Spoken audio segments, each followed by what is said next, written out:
आज के इस कार्यक्रम में मंच पर उपस्थित हमारे राष्ट्रीय संगठन महामंत्री BL संतोष जी, हमारे राष्ट्रीय सह संगठन मंत्री आदरणीय शिव प्रकाश जी, राष्ट्रीय महामंत्री दुष्यंत गौतम जी, विनोद तावड़े जी, हमारे राधा मोहन दास अग्रवाल जी जो संसद में मेरे साथी भी हैं, और हमारे मीडिया सेल के को कन्वीनर और हमारे साथी MLC संजय मयूख जी, और यहाँ दिल्ली के सभी क्षेत्रों से आए हुए हमारे सभी प्रबुद्ध नागरिक बंधु, हमारे विधायकगण, हमारे सांसदगण, हमारे पूर्व सांसदगण और हमारे वरिष्ठ सभी पदाधिकारी। हम सब जानते हैं कि 25 जून 1975 को हम यहाँ पर एक काला दिवस के रूप में मना रहे हैं, और हम इमरजेंसी को याद करने का और जो एक तरीके से प्रजातंत्र के गला को घोटने का जो कुत्सित प्रयास हुआ था वह जनता के सामने आए।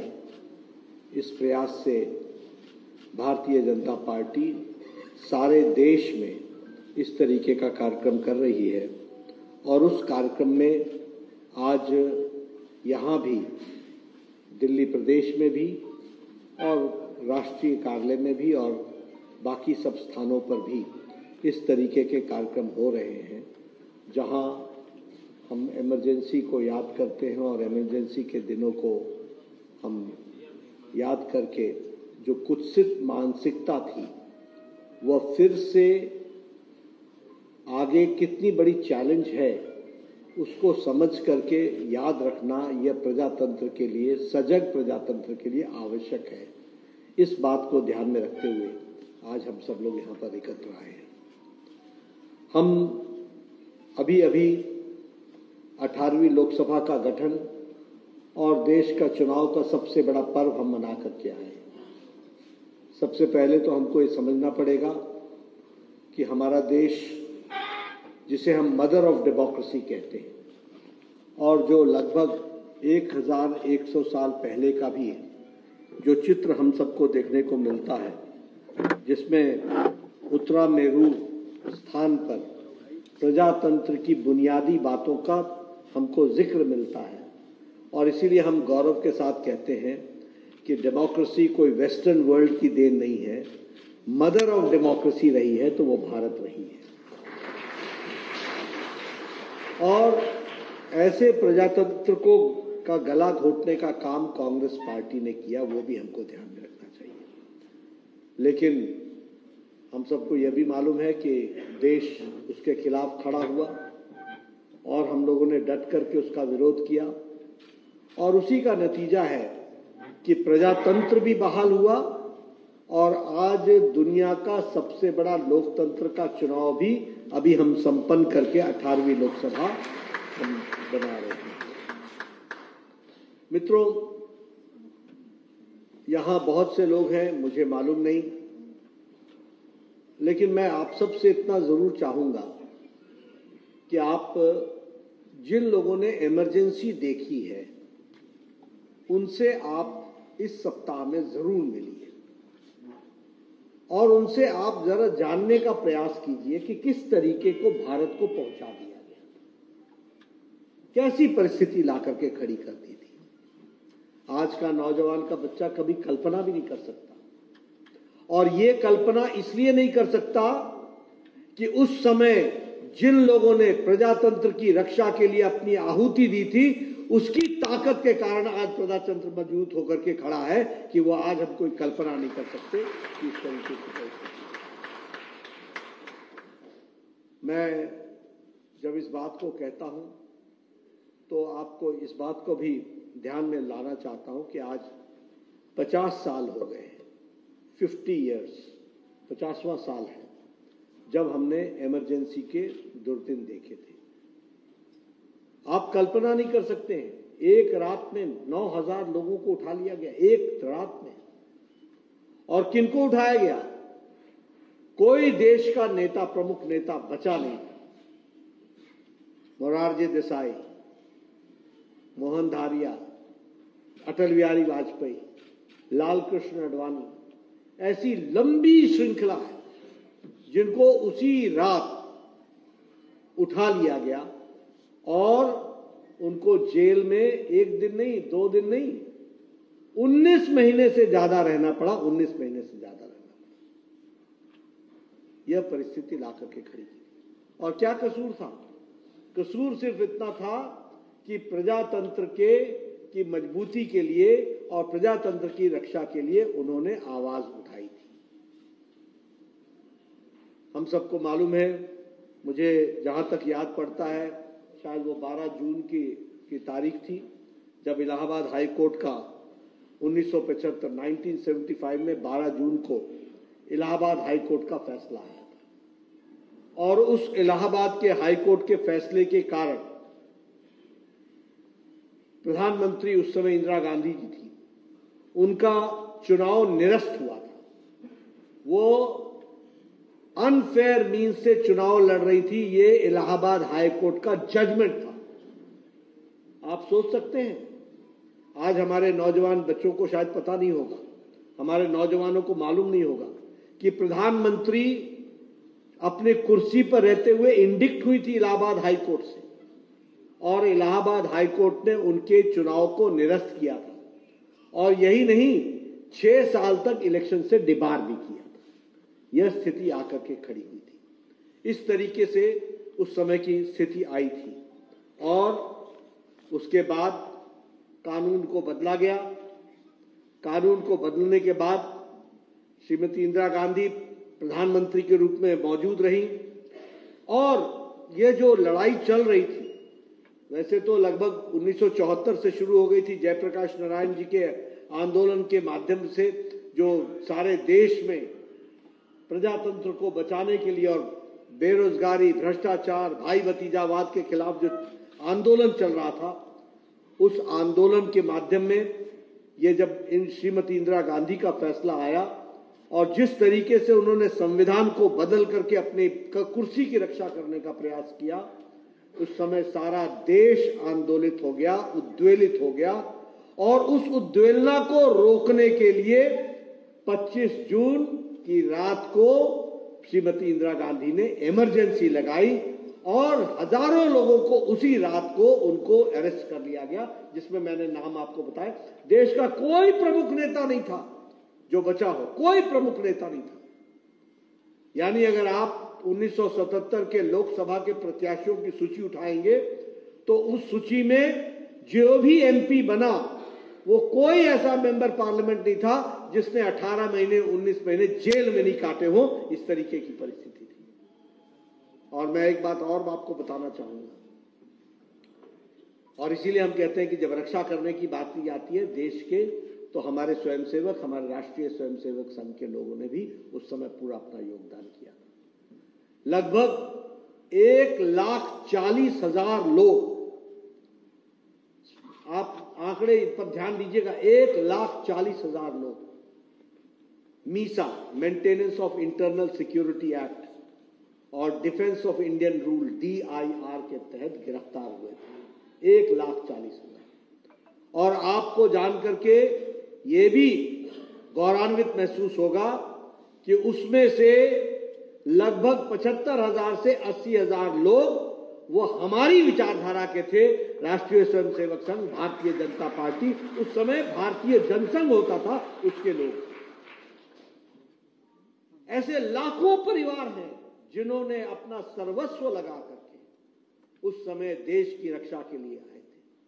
और मैं एक बात और बता दूं, क्योंकि उस समय मैं इंटरमीडिएट के फर्स्ट ईयर का विद्यार्थी था, मैट्रिकुलेशन पास करके हटा था 74-75 में, और मुझे कॉलेज में एडमिशन मिला था।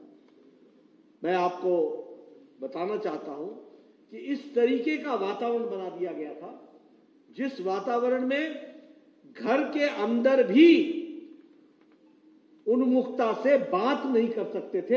यह परिस्थिति लाकर के खड़ी कर दी थी।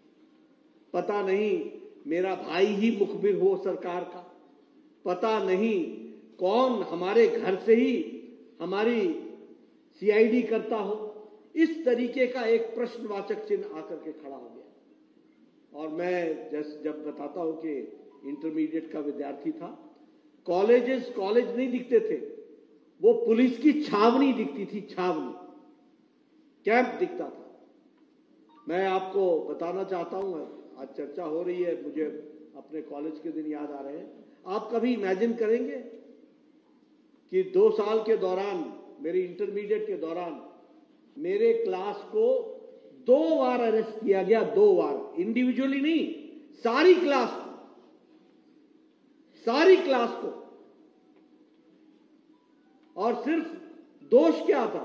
इनकलाब जिंदाबाद, ये नारा हमारी क्लास में लगा।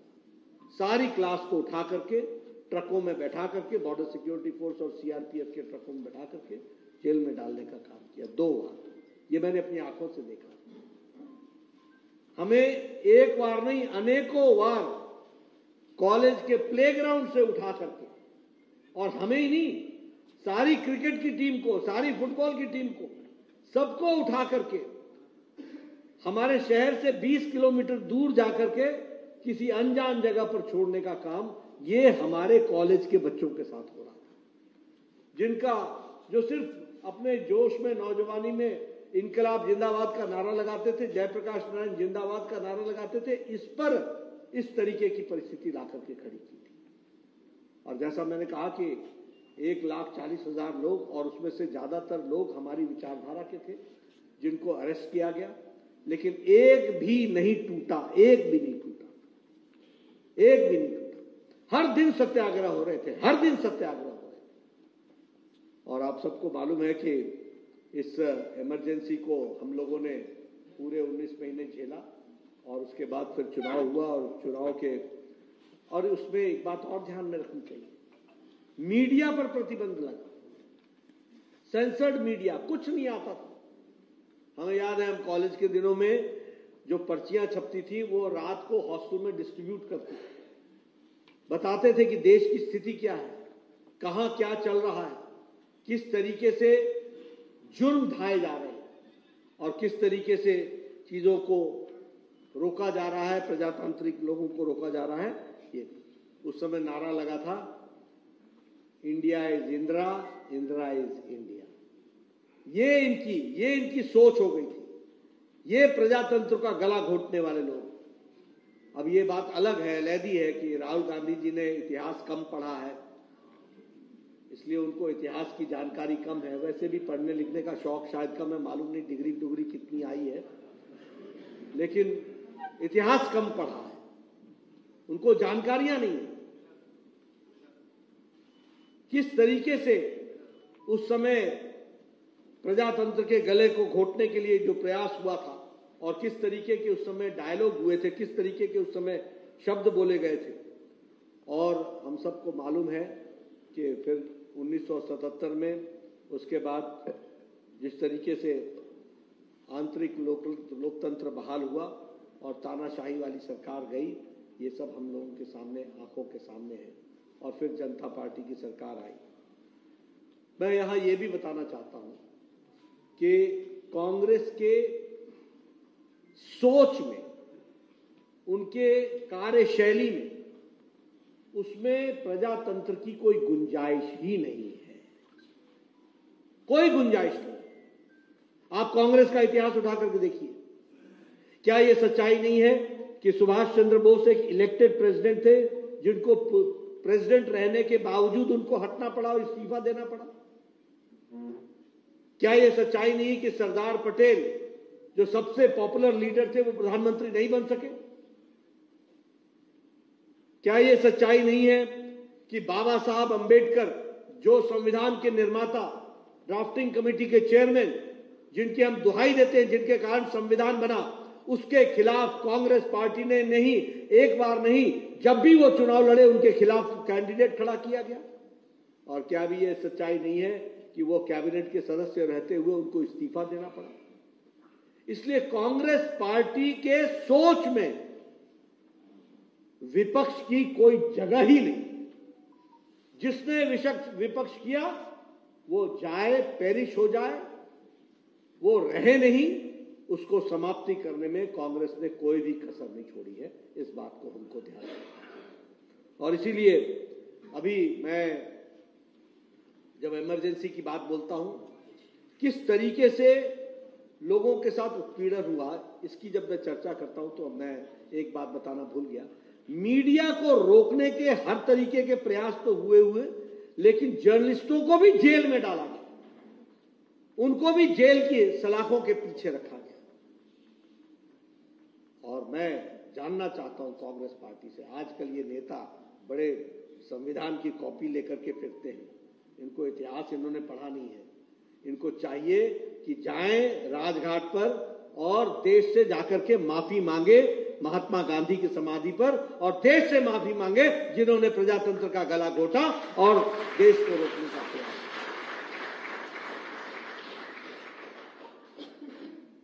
किस तरीके की वातावरण को ला करके इन्होंने खड़ा किया, ये सब हम सबके ध्यान में है। अब आप देखिए, आज ये बहुत बड़े प्रजातंत्र की दुहाई देने की बात करते हैं, संविधान की बात करते हैं, और संविधान की रक्षा के ये बड़े रक्षक हैं। कांग्रेस पार्टी ने 90 बार चुनी हुई सरकारों को गिराया है, 90 टाइम्स। ये प्रजातंत्र की रक्षा करेंगे? 90 बार चुनी हुई सरकारें गिराई हैं। मैं यहां ये भी आपको बताना चाहता हूं, श्रीमती इंदिरा गांधी के खिलाफ 1973 में पहली बार श्रीमती इंदिरा गांधी ने चीफ जस्टिस को सुपरसीड करके, और वहां पर जस्टिस सेजल जो सीनियर मोस्ट जज थे उनको सुपरसीड करके एएन रे को जस्टिस बनाया। जिस जस्टिस खन्ना ने अपना नोट ऑफ डाइसेंट दिया था, उस समय जब कोर्ट का जजमेंट आ रहा था, उस जस्टिस खन्ना को डाइसेंट देने के कारण उसको भी सुपरसीड करके जस्टिस बेग ने सुपरसीड किया जस्टिस खन्ना को, और उनको सुप्रीम कोर्ट का सीजे बनाया गया। ये भी हम सबके ध्यान में है। 1986 में शाहबानो केस, ये सेकुलरिज्म की बात बोलते हैं, ये छदम धर्मनिरपेक्षता, ये स्यूडो सेकुलरिज्म का उदाहरण है कि सुप्रीम कोर्ट ने कहा कि शाहबानो को उसके मेंटेनेंस के लिए और तलाक के बाद उसको रियायत मिलनी चाहिए, उसको कंपनसेशन मिलना चाहिए, उसको फायदा मिलना चाहिए। राजीव गांधी 21वीं शताब्दी की ओर देखने वाले नेता मिस्टर क्लीन राजीव गांधी ने संविधान में संशोधन करके वह अधिकार देने से रोकने का काम किया, तो इन्होंने किया। ये सेकुलरिज्म की दुहाई देते हैं। ये सबका साथ, सबका विकास, सबका विश्वास, जिस बात को प्रधानमंत्री मोदी जी लेकर के चल रहे हैं, उसके लेटर और स्पिरिट के खिलाफ ये खड़े हुए, ये भी हमको ध्यान में रखना चाहिए। और उसी तरीके से अगर हम कहें इस दृष्टि से, तो एक नहीं अनेकों उदाहरण हैं। अभी आप देखिए, ये जो हमारे रिलीजियस डिस्क्रिमिनेशन आरटीई का एक्ट जो लेकर के आए, जिस रिलीजियस डिस्क्रिमिनेशन के तहत माइनॉरिटी इंस्टीट्यूशंस को सब तरीके की सुविधाएं दी गई, और जो मेजॉरिटी इंस्टीट्यूशंस थे उनको, जो भी एडेड और अनएडेड स्कूल्स थे, उनके साथ दोहरा मापदंड करने का काम किया। ये हम सबके ध्यान में है। और उसी तरीके से अपनी ही सरकार का 2013 में चुनी हुई सरकार, कैबिनेट का ऑर्डिनेंस, उसको फाड़ने का काम किसी और ने नहीं किया, ये शहजादा राहुल गांधी ने किया। ये प्रजातंत्र की दुहाई देने वाले लोग हैं, अपनी चुनी हुई सरकार इस तरीके की स्थितियां ला करके खड़ी की हैं। मैं यहां ये भी बताना चाहता हूं कि प्रजातंत्र, मतलब मैं, अगर आप कहिए तो मैं हमेशा एक बात कहूंगा, रस्सी जल गई है, बल नहीं गया। जनता ने नीचे लगा दिया, लेकिन अड़ नहीं गई। आप देखिए जिस तरीके की भाषा और जिस तरीके से ये चर्चाएं करते हैं, वो भी हम सबके को ध्यान में है। न संसदीय मर्यादाओं का ध्यान में रखते हैं, और न ही संसदीय शब्दावली का ध्यान में रखते हैं। आज चर्चा करते हुए कहा, अब आप बताइए, आज दिन तक कभी भी लोकसभा के स्पीकर का चुनाव कंडीशनल होता है क्या? कंडीशन के साथ होता है क्या? डिप्टी स्पीकर तय करो, तब हम स्पीकर में तुम्हारे को मदद करेंगे। और ये कौन कह रहे हैं? ये वो लोग कह रहे हैं जिन्होंने कांग्रेस की सरकार में तेलंगाना में स्पीकर भी अपना बनाया है और डिप्टी स्पीकर भी अपना बनाया है। ये चर्चा करने बैठे। कर्नाटक में इनका ही स्पीकर, इनका ही डिप्टी स्पीकर। ममता प्रजातंत्र की बात बोलती है, वेस्ट बंगाल में इनका ही स्पीकर, इनका ही डिप्टी स्पीकर। तमिलनाडु में डीएमके का इनका ही स्पीकर, इनका ही डिप्टी स्पीकर। केरला में इनका ही स्पीकर, इनका ही डिप्टी स्पीकर कम्युनिस्ट पार्टी का। ये हाथी के दांत दिखाने के और खाने के और। ये ऐसे लोग हैं जो हिपोक्रेसी में जीते हैं, ये दोहरे मापदंड में जीते हैं। और इस तरीके की आपको इनकी मानसिकता के बारे में ध्यान में तो आया ही होगा। जब आज हम इमरजेंसी को याद कर रहे हैं, काला दिन को, तो याद रखना इनके मन में यही विचार है और वो एक ही विचार है, मेरी मानो नहीं तो हम तुम्हारे साथ जो व्यवहार करेंगे वो अभी आप सबके सामने है। मित्रों, मैं चाहूंगा कि आप सबके माध्यम से इमरजेंसी की याद को ताजा करते हुए इनके जो षड्यंत्र थे और इन्होंने जिस तरीके से प्रजातंत्र का गला घोटा, और एक बार नहीं, ये बात करते हैं इंस्टीट्यूशंस की, जिन्होंने एक समय में सुप्रीम कोर्ट जैसे इंस्टीट्यूशन को अपने गिरफ्त में लेने का प्रयास किया, वो इंस्टीट्यूशंस की बात करते हैं। मैं वही तो कह रहा हूं कि स्पोर्ट्स कोटे में आकर के कॉलेज में एडमिशन हो जाए तो अच्छा छात्र नहीं हो जाते।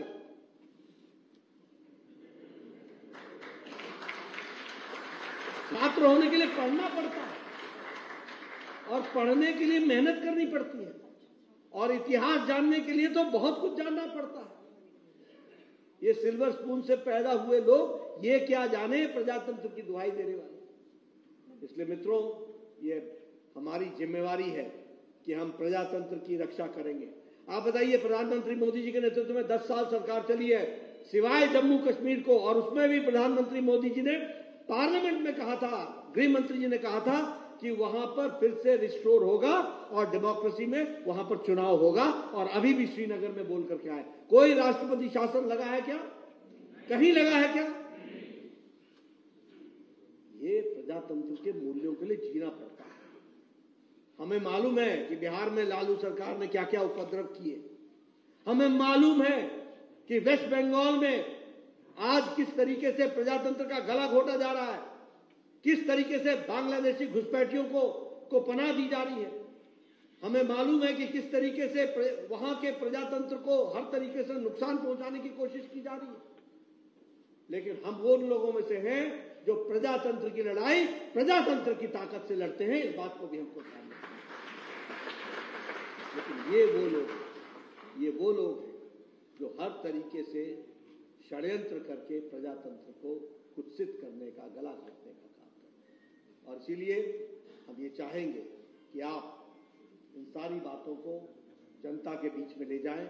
हमारे एक सप्ताह ये कार्यक्रम चलने वाला है, जिसमें हम जन जन तक इनकी काली करतूतें, इनके गैर प्रजातांत्रिक मंसूबे, इनके गैर प्रजातांत्रिक तरीके से किए गए कार्यों को जनता के सामने रखेंगे और इनका जो असली चेहरा है उसको हम सामने उजागर करेंगे। और ये जो मुखौटा लेकर के घूम रहे हैं प्रजातंत्र का, और ये जो संविधान के रक्षक बनकर के घूम रहे हैं, जिन्होंने कि संविधान की एक बार नहीं अनेकों बार अनदेखी भी की है और निरादर भी किया है, इसको जनता के सामने ले जाएंगे। ये हम आपके सामने बताना चाहते हैं।